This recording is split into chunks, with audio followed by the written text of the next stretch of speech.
энэ хормыг төслүүдийг хэрэгжүүлэх цахилгааны энергээр яаж хангах гэж байгааг асуумаар байна.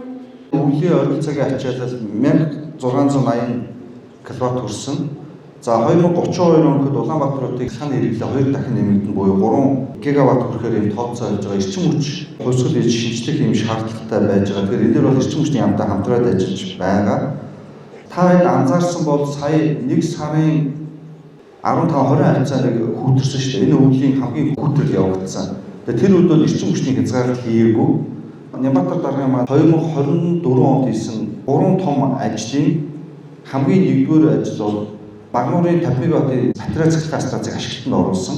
Дээрээс нь бөөрөлжүүлэлтээр хөрөнгө оруулалт. Тэгээд бөөрөлжүүлэлт маань 1 сард 150 мегагаар өгснөөрөө бид нар энэ жил 200 мегаваттаар бол ойролцоогийн ачааллыг бол авснараа Улаанбаатар хотыг яг ойролцоогийн үеэр эрчим хүчний хязгаарлалт хийгээгүй.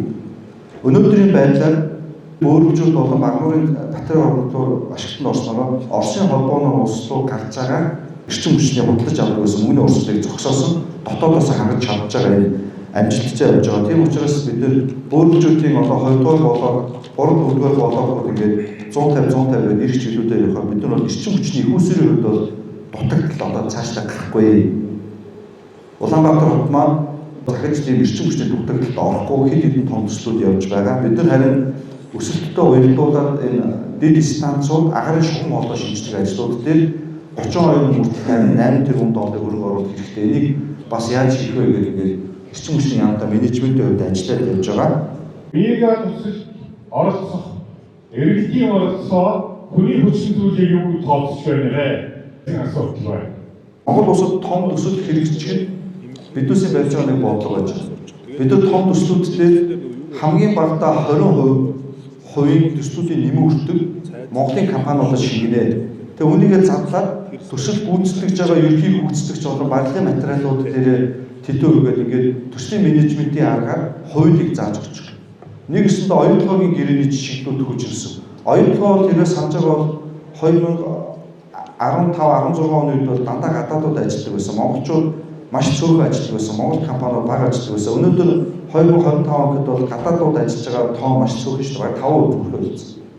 Ихэнх Монгол компаниуд Монгол хүмүүс ажилладаг болсон. Тэгэхээр яг бид нар энэ шиг мега төслүүдийг анханасаа тендер зарлалтаа одоо дотоодын материал бол ажлын хүчнээс судалж байгаа хувь зааж өгч одоо тийм бодлого барьж дотооддоо нэмэн хүртэг шингээх.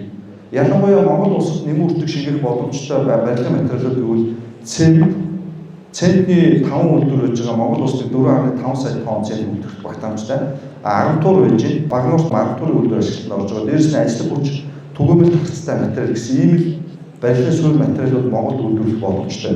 Бид нар 1 сая тонн центийг дотоодоос худалдаж авснараа бүгд найрамдах хятад ард улс руу гарах 80 сая долларыг бид нар дотооддоо төгрөгөөр нэмэн хүртэг Монголдо шингээж бүргийн ашиг угаахгүй байх энэ бодлогыг макро эдгэцтэй уялдуулаад бас ингээд явж байгаа. Тэгээд тайлбараас мэдээ өгч байгаа бид нар мод цемент, марк, улааны цемент, хөтний цемент үйлдвэрлэгчтэй уулзж байгаа. Тэгээд бодлогын бариад бодлогоор ингээд бичиг баримтан дээр Монголын дотоодын аж ахуйн хөгжүүлэлтээр нэмэн хүртэг шингээд үндэснийхээ үйлдвэрлэлийг одоо дэмжих бодлого урамшилттай бариад явж байна.